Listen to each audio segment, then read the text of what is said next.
नमस्कार, जय मल्हार. मी शेखर बंगाळे, संघर्ष सेना संस्थापक अध्यक्ष. गेल्या 5 ते 6 वर्षापासून संघर्ष सेनेच्या माध्यमातून तसेच शेखर बंगाळे मित्र परिवाराच्या वतीनं आम्ही पुण्यश्लोक राजमाता अहिल्यादेवी होळकरांची जी शिकवण आहे, पुण्यश्लोक राजमाता अहिल्यादेवी होळकरांनी उभ्या आयुष्यामध्ये भुकेलेलं अन्न तसंच तहानलेल्याला पाणी देण्याचं काम करणारे लोककल्याणकारी माऊली यांच्या विचारावर चालण्यासाठी आम्ही या ठिकाणी असणारा सोलापुरातील पुतळा परिसरामध्ये पुण्यश्लोक राजमाता अहिल्यादेवी होळकरांच्या या ठिकाणी स्मारकाजवळ संघर्ष सेनेच्या वतीनं या ठिकाणी अभिवादन करण्यासाठी येणाऱ्या सर्व भाविक भक्तांसाठी आणि त्याचबरोबर सोलापूरकरांसाठी दाल चावल आणि शिरा आणि पाण्याची सोय संघटनेच्या वतीने केली आहे.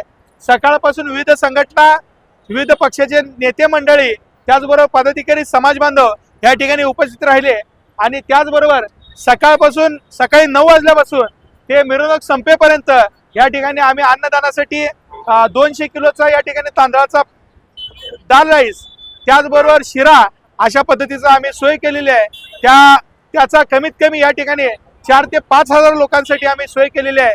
नक्कीच ज्या पद्धतीने पुण्यश्लोक अहिल्यादेवींनी खऱ्या अर्थानं अहिल्यादेवींच्या राज्यामध्ये माणसांना सोडा परंतु पक्ष्यांसाठी आणि प्राण्यांसाठी सुद्धा अहिल्यादेवींनी अन्नदानाचा उपक्रम घेतला होता.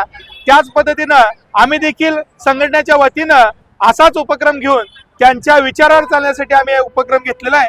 आणि नक्कीच अहिल्यादेवींच्या विचारांनी आणि अहिल्यादेवींच्या विचारांनी भारत महासत्ताक होणार आहे. आणि त्याचबरोबर खऱ्या अर्थानं पुण्यश्लोक राजमाता अहिल्यादेवी होळकरांच्या जयंतीच्या संबंध भारतवर्षाला मी शुभेच्छा देतो आणि माझा मनोगत संपवतो. जय